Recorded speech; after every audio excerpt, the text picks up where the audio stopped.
Well, thank you for coming and for listening and for your interest in my book. I want to start off with telling you just where this is at. This is known as Short Creek, and these are the Vermilion Cliffs. Short Creek is on the Utah-Arizona border. It kind of sits in a very secluded spot. It's bordered on one side by the Grand Canyon, the other side by Zion National Park. A very beautiful area. But about 100 years ago, or a little over 100 years ago, a group of a breakaway sect of Mormons decided that they weren't going to practice or continue to obey the law, and they broke away from the Mormon church and decided to go off and practice polygamy out in this area out here. When I was in I'd been living in California, and I had decided I was going to move to Utah. And a friend of mine, my business partner, said, "You're going to move to Utah?" And I said, "Yeah." And he goes, "Well, they've got polygamists out there." I said, "No, they don't. What are you talking about? That was 100 years ago." And when I got to Utah, and sure enough, I went to one of the supermarkets, and there were 4 or 5 women, and they were either pregnant or had little kids trailing behind them. And it was, it was shocking to me that, yes, there really are polygamists here. And I was there for about 4 or 5 years probably, and I would see them around. They sort of became like part of the really unique, like this kind of unique Utah landscape. And didn't think too much about it. They were a little bit odd, and you'd hear some kind of bizarre stories from time to time, but the people out there, for the most part, just kind of, it's just part of the area, sort of like the Amish or something, in other parts of the country. And then one day I got up in the morning, I was reading my paper, and there was a photo of a guy by the name of Ross Chapman on the front page of the paper, and he was holding up a book, and the book was Rise and Fall of the Third Reich, and he was saying, this community I live in is a horrible place. It's being run by this man who claims to be a prophet. He's ruining our community. And he's told me that I have to leave my home, I have to leave my children and my wife and my job, everything I know, and go repent from a distance. He didn't even tell me why. And Ross was looking for help. So I thought, well, I've been here all these years. I haven't even seen this place. I go check it out. It piqued my curiosity. And I jumped in my car and took off. It was about a little over an hour from where I lived, and got there, and very uncharacteristically, Ross Chapman invited me into his home. That just never happens there either. Ross had done something that really never happens, and that's he told Warren Jeffs he wasn't going to go.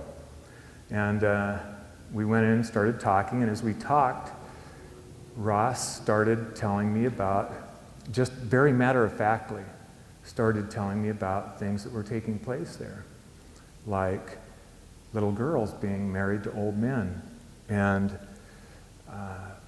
kidnapping, extortion, blackmail, people having to move out of their homes, fraud, tax fraud. I mean, you name it, all these crimes going on. And I was shocked. I was thinking, well, where are the police? What's going on here?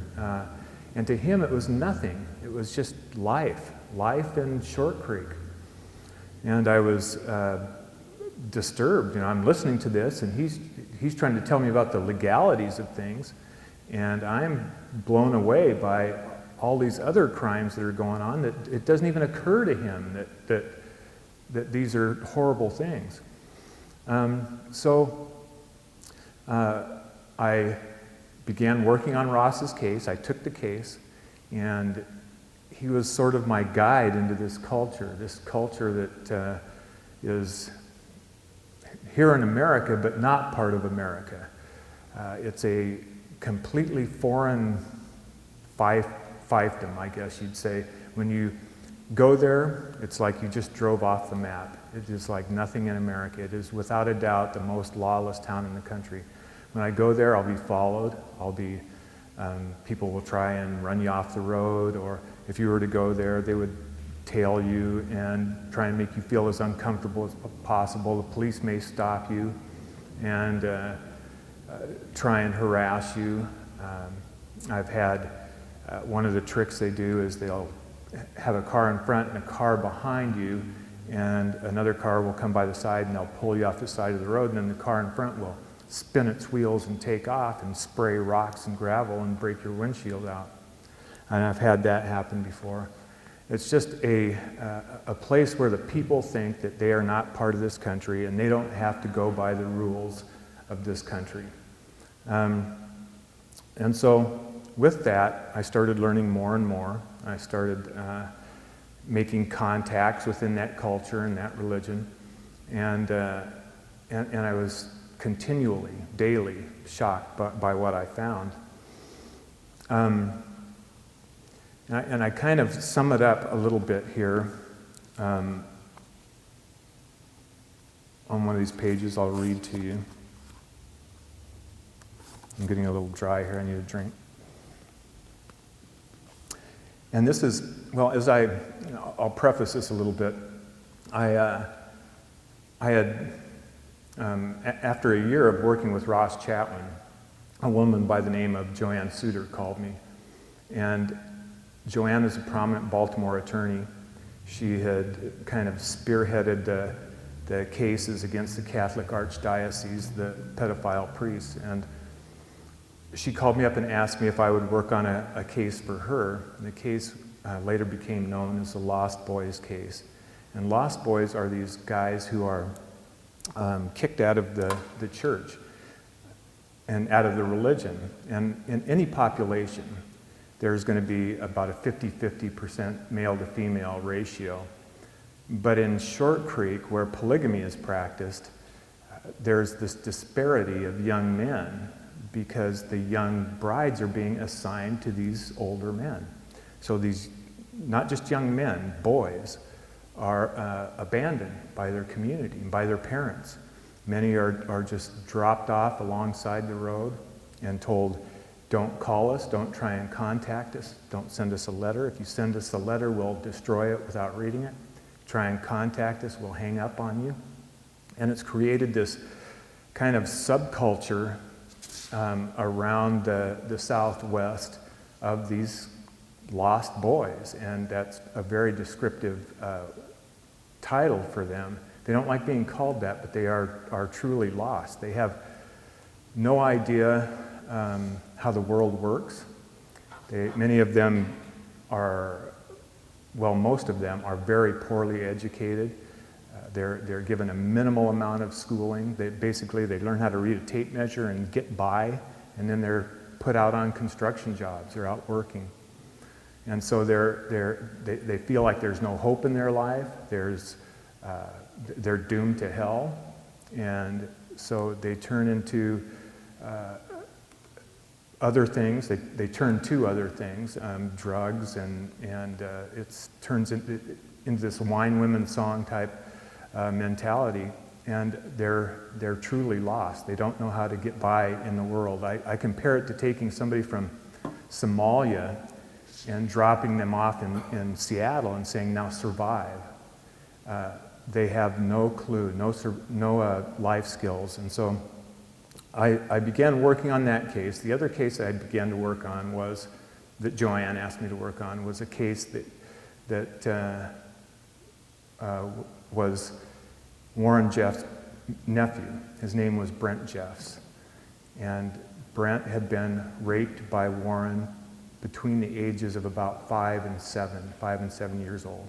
Now, Warren Jeffs, I didn't say who Warren is yet, I don't think. Warren is the prophet of this group, or the so-called prophet. And Warren had not only raped Brent, but several of his brothers as well. And so as part of my job, I interviewed Brent, and we went through this school that was run by Warren Jeffs. It was a private school known as the Alta Academy, and he was the headmaster, the principal of the school. As Brent and I went through, it was a very emotional experience, to say the least. He showed me, where these events would happen, and it was very tough for both of us. And the next day, I needed to go through with another one of his brothers, Brandon. And Brandon is this big strapping soldier. He's 6'5". He was due to be shipped out to Iraq the next day. And he's this great kid, big, strong guy. And we started going through. He brought his other brother, David, for moral support. And Brandon and David, we started showing me through. And we went to the nursery. First of all, it was down these stairs into the basement. And they showed me where this nursery was, where they kept all the children when meetings were going on upstairs. And then Brandon said Warren would come and take me by the hand, and we would walk through this door and go down this hallway. And when we got to the end of the hallway, we'd make a turn past the stairs, and then we'd make a turn right here, and we walked into this little bathroom. And this bathroom had sinks in it that were low for children. It was made for children. And it had,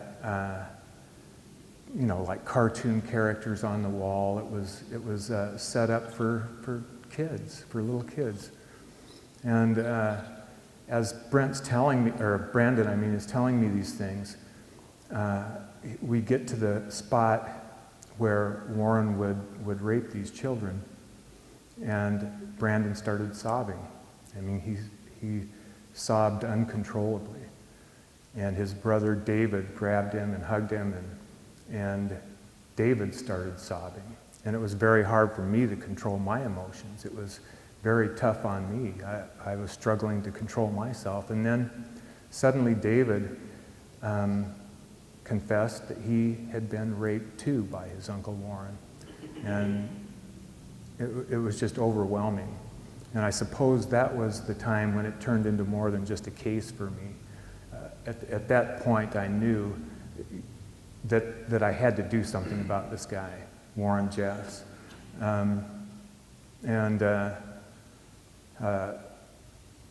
I kept David's secret. David asked me not to tell anybody, and I kept his secret for many years until, probably about 2 or 3 years later, and David killed himself. Of the 4 brothers that were raped by Warren Jeffs, 2 died by their own hand. And Warren just destroyed their lives. After I started those cases, there was a moment in 2008, you probably heard about the raid in Texas, where 460 children were taken into custody. That was a very important time for me, and I'm going to read a little bit about some of my investigation here.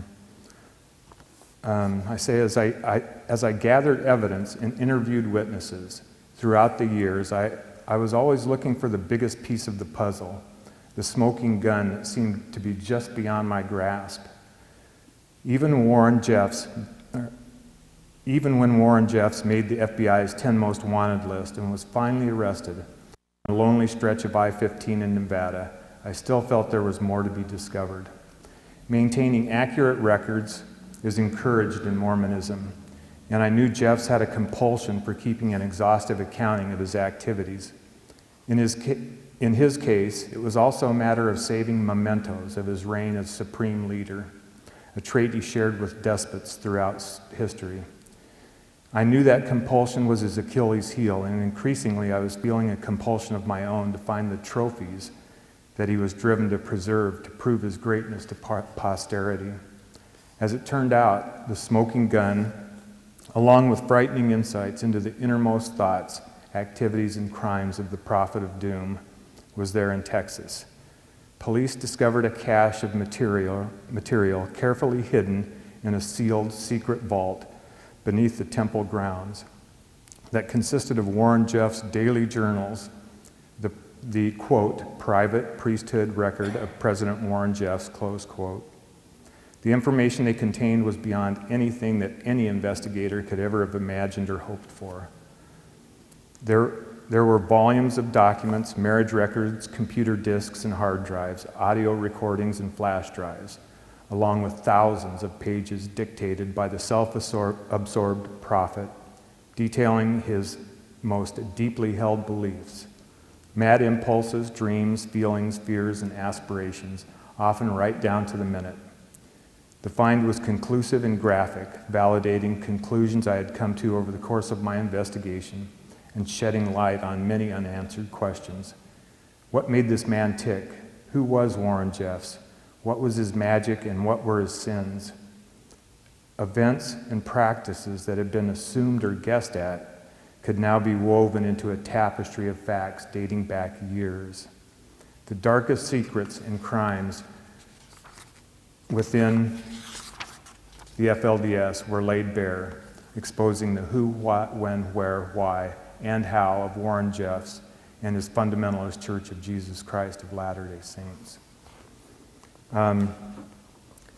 That treasure trove of evidence was just unbelievable for me. It laid out all of his crimes, all of his activities over the past 10 years.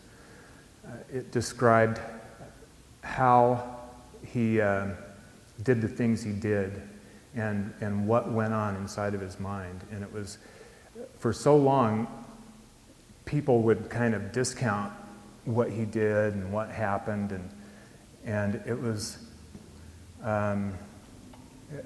as I say here, it was validating for me to say, see, I've been telling you this for all these years, and here it is now in his own words.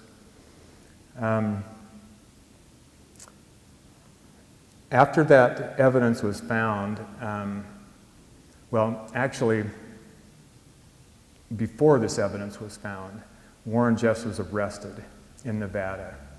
And people have asked me over the years, what is the most shocking thing you've discovered in the course of your investigation? What, is it the rape of boys or girls, or what horrible things has taken place that's the most shocking thing you've found out? And as I've thought about that, I think about, at the time Warren was arrested in Nevada and he was tried in Utah, he received a life sentence in Utah, actually, but that sentence was remanded back to the trial court. And so in what I consider a very shameful decision by the Utah Supreme Court. But when he was arrested, they found a bunch of stuff, but there was this disc, a recording of the rape of a 12-year-old little girl. And it was taken to the court. They were going to present it in his trial in Utah, and the judge wouldn't let it in the trial. He said it was too inflammatory. And after Warren's trial, they took the disc, they took it to a federal judge in Utah, Judge D. Benson, and asked that it be sealed again. And Judge Benson sealed that recording along with other recordings and material, saying that it was protected religious material, if you can believe that. And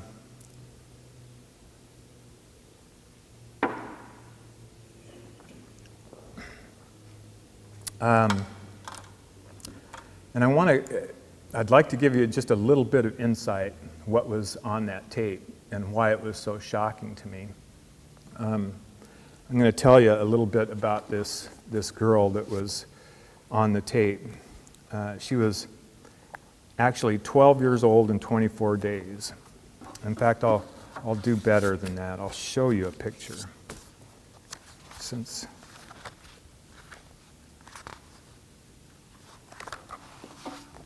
this is a picture of her right here, since we're close and we can see. As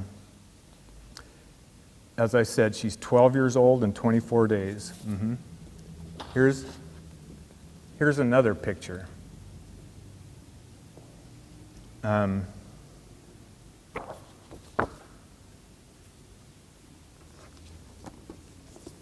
I'm going to go ahead and read a little bit about it. Change out here. Okay. I think we managed to run out of batteries. Okay.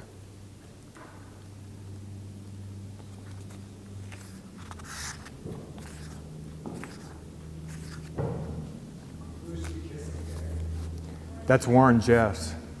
That's Warren Jeffs in the picture.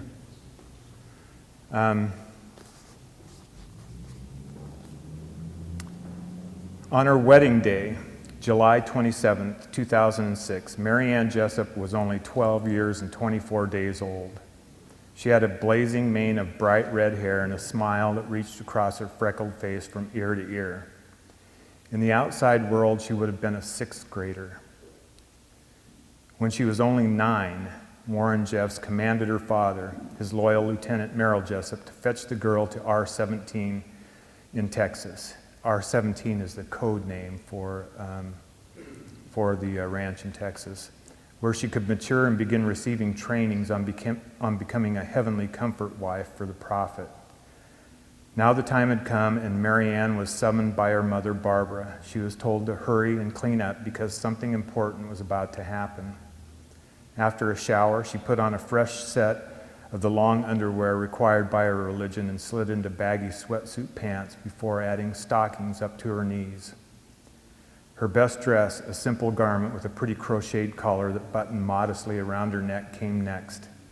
Her mother brushed the girl's long hair and fixed her plig-do. Now clean and dressed and with her hair appropriately styled, Mary Ann was escorted to a place she had never seen before, the inside of the temple of the YFZ compound, where she could be spiritually placed with 50-year-old Warren Jeffs as another child concubine. 1 minute the child had been out with the other kids, and an hour later she was being sealed in marriage for time and all eternity to a fugitive who was on the FBI's 10 most wanted list. 1 minute the child had been out with the other kids, and an hour later she was being sealed in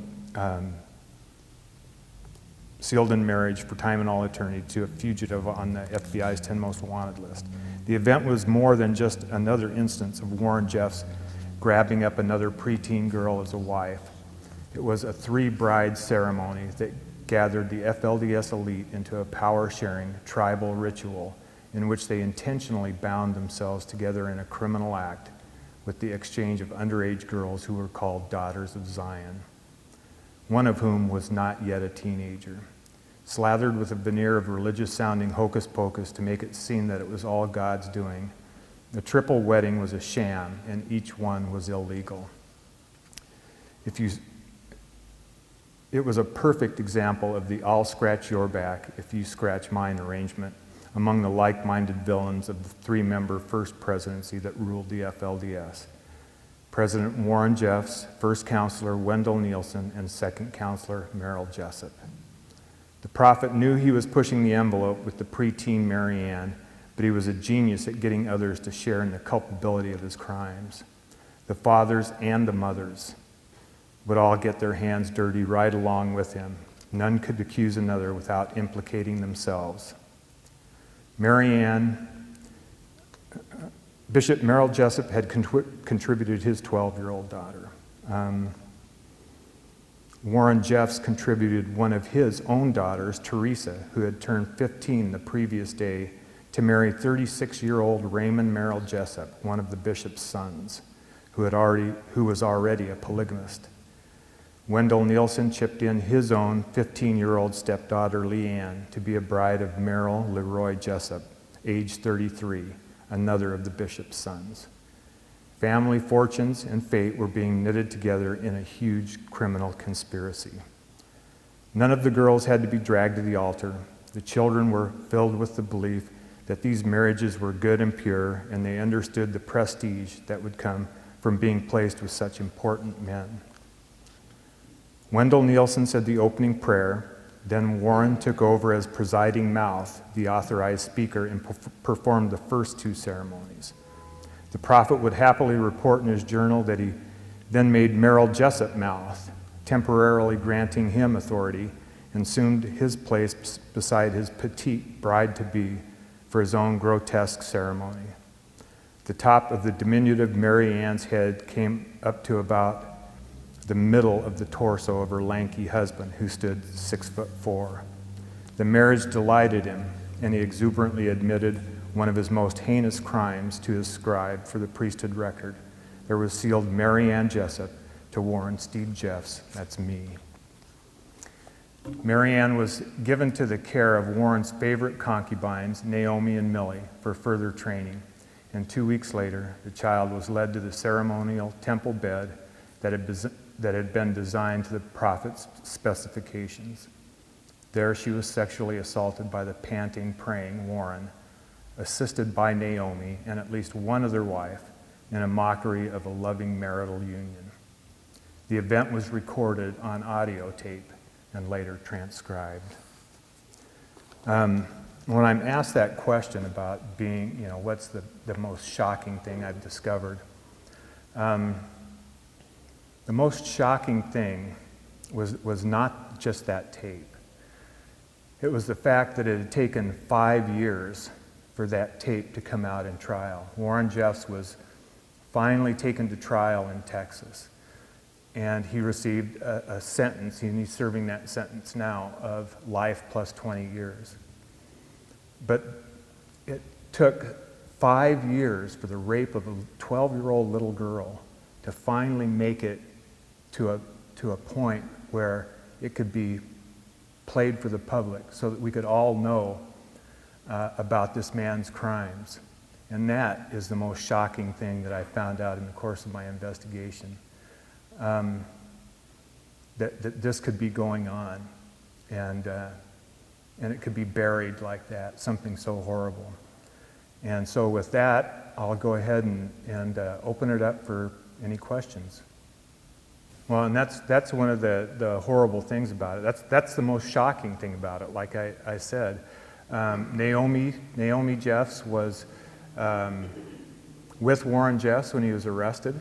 She would train these little girls. She would prepare them for what was going to happen to them, which was many of them were taken into this temple and raped on a ceremonial bed with observers, I guess you'd call it, witnesses to the crime. Naomi was one of those people, and I've always said that if this is really going to come to an end, the women have to be prosecuted alongside the men. There's been 12 men prosecuted in Texas, and that's great, and that's a wonderful thing. But there's, as you say, there's so much more. When Naomi was arrested, her brother, or Warren's brother, Isaac, was with them. That would be good for 10 years. If it was you or I and we were with a fugitive on the FBI's 10 most wanted list, we'd be hauled away in cuffs and put in prison. But for some reason, those two were released that night. I don't know how to explain it. I can only say that I asked an FBI agent that was there. It was the same agent that called me up in the middle of the night and told me that Warren Jeffs had been arrested. And I said, why did you guys let Naomi go? And why did you let Isaac go? And he said, he was being sarcastic because he was disgusted by it too. But he said, that's just what we do at the FBI, Sam. We catch him, and then we let him go, and then we catch him again. The way he put it was, we're gonna end up getting her and charging her again, but it never happened. It's the same story when there was, in 2009, a big government 200-man raid was going to go serve warrants out in Short Creek. And it was a huge operation. And all of a sudden, it was canceled. A memo was received, an email to the agents on the ground saying, apologize to your magistrate judges. We're pulling the warrants. The operation's been canceled. And it said, we know you're as disgusted as we are about this. We're sorry about that, but this is coming from the highest levels in Washington, D.C. That's all it said. So you're right. There is this horrible, I don't know where it comes. I don't know if it's apathy. I don't know if it's just easier to look the other way, or if there's, I can tell people what's going on or talk about it, but it seems like it's very hard for people to digest the fact that there is such a lawless place in this country.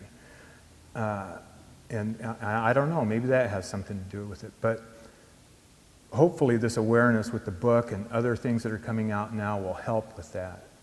Yes, ma'am. Well, Naomi especially is not being forced. Naomi is very savvy. In fact, I think she's just as evil as Warren Jeffs is. She was really the puppet master.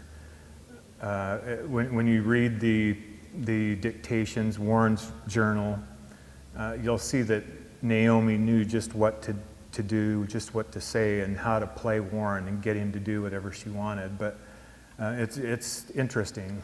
But when you talk about that, and I think a lot of people feel that, and it's true, that the women are victims, and at some point they were.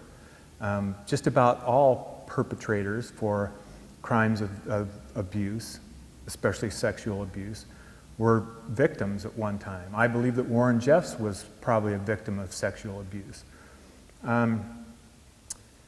But that being said, every victim reaches a point where they make this leap and they quit being a victim and they start becoming a perpetrator. And these women are the ones who take these kids and teach them that this is a wonderful, glorious thing. They're the ones who teach them what to do and how to do it. And I'm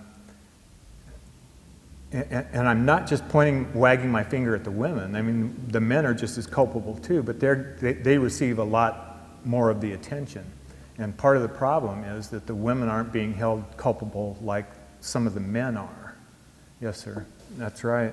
That's right. In fact, I hadn't thought about that analogy, but that's yeah.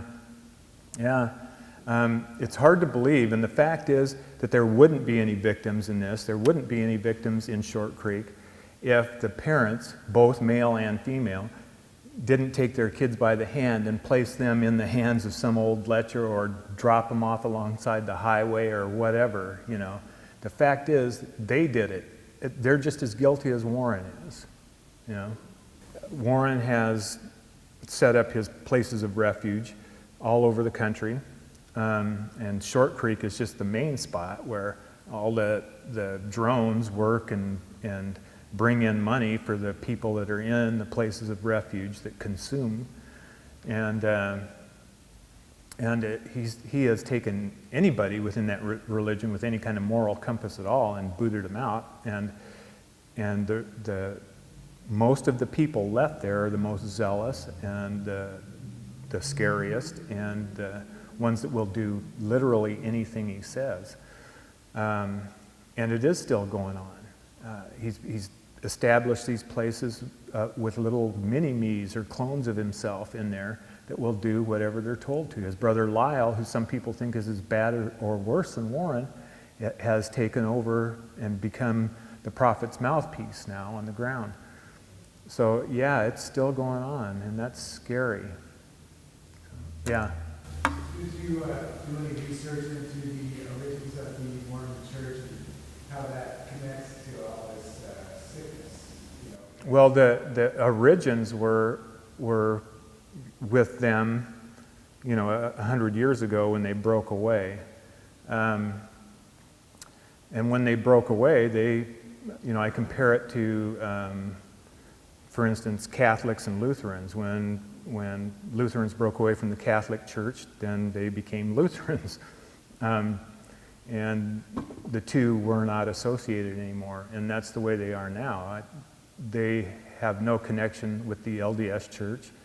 They hate Mormons. They hate LDS members, except for on rare occasions when they try to ride, I guess, some of the coattails of LDS legitimacy when they need to try and make it sound like, you know, they're part of something that's more mainstream. But for the most part, they hate Mormons, and so at this point in time, it's a matter of, you know, when they separated, they just began to regress and degenerate. One of the things that comes to mind when I speak about that digression is the fact that they,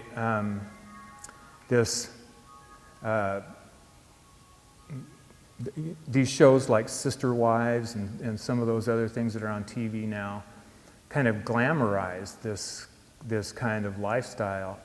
And the fact is, they chose not to obey the law. And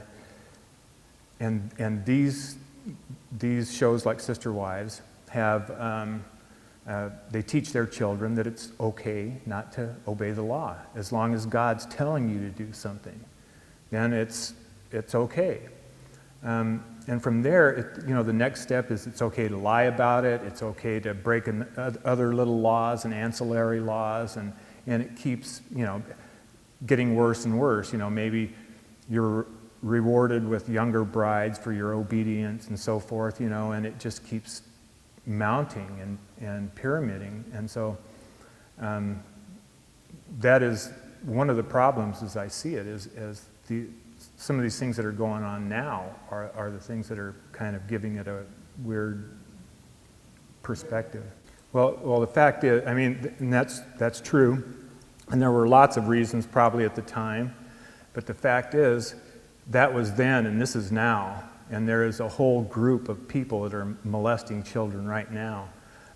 There's a lot of people that want to wag their fingers at Mormons and say, well, you know, if it hadn't been for you, this wouldn't be happening. Because 100 years ago, people you didn't know or know anything about have broken away from this church and molesting them. And what are Mormons going to do about these people that are doing this?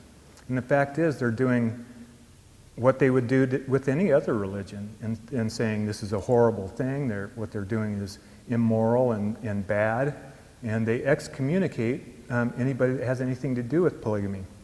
Other than that, you can't line them up against a wall and shoot them. You can't change their mind or do anything like that. They go ahead and run their own religion and let them, you know, all the other religions do what they do in theirs. But, yes, ma'am. Well, there is a, you know, for instance, Cody Brown and his religion and Sister Wives. I don't think they practice arranged marriages. At least they say they don't. But by the same token,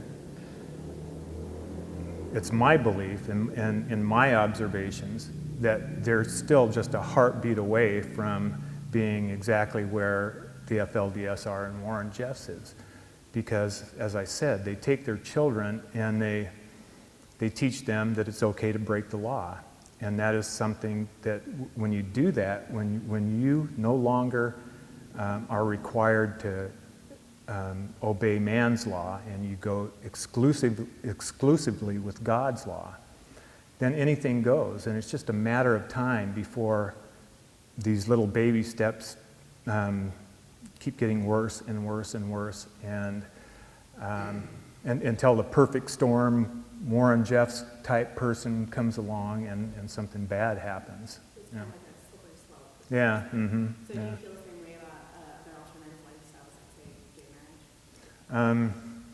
You know, that's As a whole other conversation. I know that's actually I really don't, because that at least they're obeying man's laws, you know, and it has nothing to do with child abuse and taking little girls and pawning them off to old men. So no, I don't feel that way about it. Yes, sir. Right. And actually, you know, the people I know in Utah, that when they read this book, they go, really? I mean, they don't have a clue either, you know. And it's, you're right, there's this sense of apathy. I mean, polygamy is illegal in all 50 states. It's illegal federally. And they operate in just about all 50 states. I mean, they have jobs going here in Washington. They have them in Oregon. They have them in California. I mean, they're everywhere working on huge government jobs.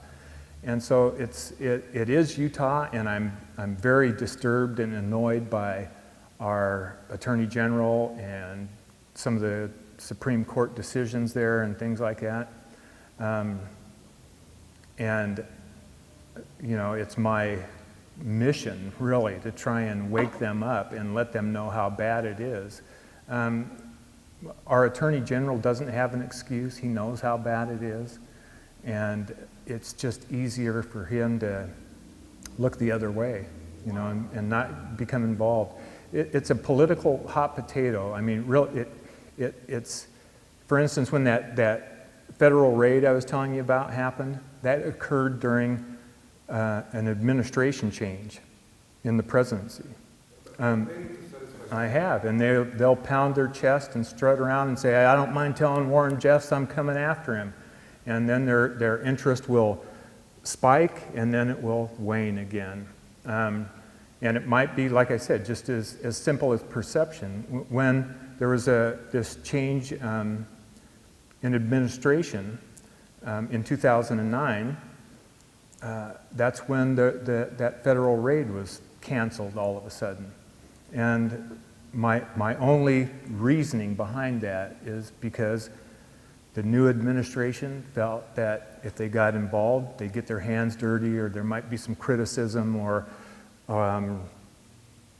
you know, something might go wrong. Maybe there'll be another Waco. Maybe there'll be, you know, another Jonestown or something like that. And if we don't do anything, maybe it'll just blow over, you know. And that's the only thing I can think of. You know, I've gone to Texas and talked with Mark Shurtleff and John Krakauer and I, and Mark Shurtleff is the Utah AG, and talked to lawmakers there about this problem. And I specifically had one old Texan legislator wagging his finger at me saying, by God, we throw pedophiles in prison here in Texas.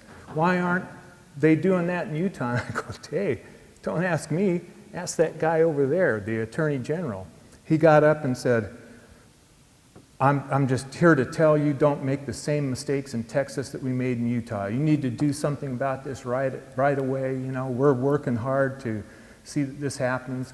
You ask our AG now, he'll tell you that if it hadn't been for him, Texas never would have found any of this stuff. It's politics, and it's maddening, and it's disturbing. It drives me nuts. And that's why I do this. I wish I had a good answer for you, but I don't. And I hope that you and everybody here is angry enough about it that they start going to their politicians and start doing some of these things. You know, there's a point when you start learning about this and you start reading about it. I reached that point, I guess, when I had Brandon Jeffs and Brent Jeffs going through the Alta Academy, where you soak up enough knowledge and you go, my gosh, I can't turn my back on this anymore. And that's my hope, is that everybody here will reach that saturation point that you can't turn your back on it anymore. So, yeah. It's not justified religiously, but that's how he presents everything, you know, is that it's some kind of... Some kind of a comment, or if he had any, like how he explained that. Well, you know, when... It really shook me up in Texas when they played that tape, because I wept. I had to leave the courtroom and go compose myself, because when they played that tape, it had been such a long struggle to begin with. It had been 5 years trying to get that out there. And when they played that tape, the verbiage, the way Warren talked, the panting, praying type thing that went on in there when he would rape those girls on the bed was identical to what Brandon and Brent were telling me that he would do to them. And it just seemed like at that moment everything came together. I'm going, oh my gosh, 8 years ago this was going on, and now it's taken 5 years for this tape to come out. And it really has nothing to do with his religion. It's just his hook. It's what he can do to try and convince these people, children, that they should do this. He told Brent and Brandon that this was, their initiation into the priesthood, and if they ever told anybody, they'd go to hell and all this kind of stuff. But yeah. Did you follow up on what happened to the little girl? And, she's still married to him. This is not a legal marriage. No, they're not legal marriages. They wouldn't be legal even if there's no way it could be legal because she's 12 years old, But in fact, I'll show you a picture real quick. I think I showed it to you already of his wives, but there's 50 of his wives. He has 87. At least that's my best count so far. Many of these girls are underage. And what they have done is just, now that he's in prison, they kind of pawn them out to different places. Some of the younger ones have gone back to their homes and their fathers, Others have what they call caretakers that take care of them in these different places of refuge and stuff like that. So they're around. They're well monitored, though. They're very well watched. One tried to escape not too long ago, and she was an emotional wreck, basically, and they got to her right away and immediately got her back under control. They just can't afford to have any of these girls out talking and telling what's happened to them. So, yeah. I believe you mentioned earlier that there were connections to Washington State that had jobs in Washington State. Can you expand on that? Yeah, they've done public works jobs in Washington, like infrastructure jobs, roads, parks, things like that. Regular construction jobs.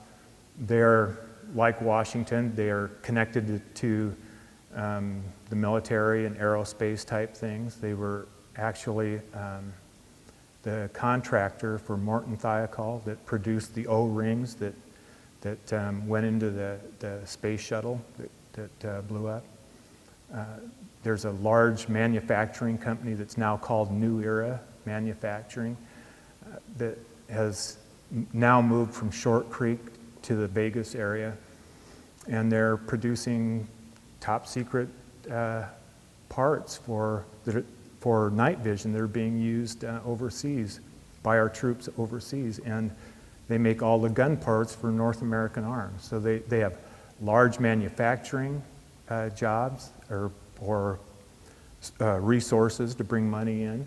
They do public works. They have large farming operations, and they have just regular, construction, home building, commercial building jobs all over the country. So it sounds like that there's a significant financial interest in all this beyond just the control of all these young women and boys. Oh, you mean, do they make a lot of money? Huh? So has there been any investigation into that? That's how they brought down criminals in the past. Well, and that's what the investigation that I talked about earlier was about, their financial dealings. In fact, an FBI agent testified in one of the hearings for one of these guys that was convicted in Texas. And I'm paraphrasing, but he said words to the effect that the FLDS is a criminal organization, a crime family, that is set up to evade paying taxes, his exact words. They know what they're doing. The feds know what they're doing, the government knows what they're doing. One of the problems is they have all these resources. They have millions of dollars that they spend on attorneys and whatever help they need whenever they get in trouble. And they're in it for the long haul. It's a religious calling to them. And when they get these attorneys to go to bat for them, it's hard to hold up against that. It's bigger than Washington County, Utah. It's bigger than Little Mojave County, Arizona. And it's bigger than the state of Texas even. It's going to take the resources of the federal government to kind of crack that money shell that they're able to bring in. So, yeah. The drive by Warren to take young brides, it goes back to the culture itself. Like I said earlier, it's kind of regressed, and I suppose, you know, when I can't say this for sure because I'm not in their inner circle, but when they start,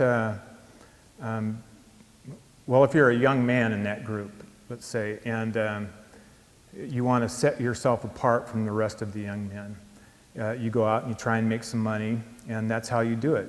You give more money to the church, that kind of puts you above some of the other guys. And if you're lucky enough to do that, you might get a bride. And if you get a bride, you can have children. If you have children, you can take your daughters and place them with prominent people. And then you can take your sons and they can work as basically slave labor, and then you can make more money. And then you can get another bride. And then you can place this bride with other prominent people. And as you start doing that, the women and the children start becoming chattel, especially the girls. And they become a currency type thing. And if you can get younger brides placed with older men, that's sort of a reward for their obedience and for them keeping sweet and doing the things they're asked to. So it's this thing that's kind of gotten out of control and mushroom. And it's the old, I guess the old just depravity that's starting to come out in the group. But yes. It's just like addictions or any of the depravities. Mm-hmm. Yeah. They tend to spiral downward. Mm-hmm. Yeah. Yeah. Thank you so much. Oh, you bet.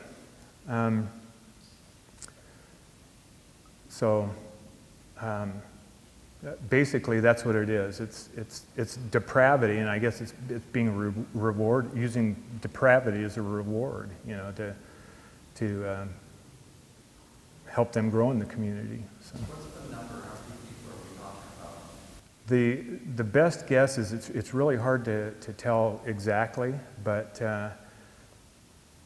the best guess is about 10 to 15,000 people. I have a tendency to think it's greater than 15,000. Yeah, it's a lot. And yeah, and it's growing all the time, and they're very prolific. So, yeah. Okay. All right. Thank you.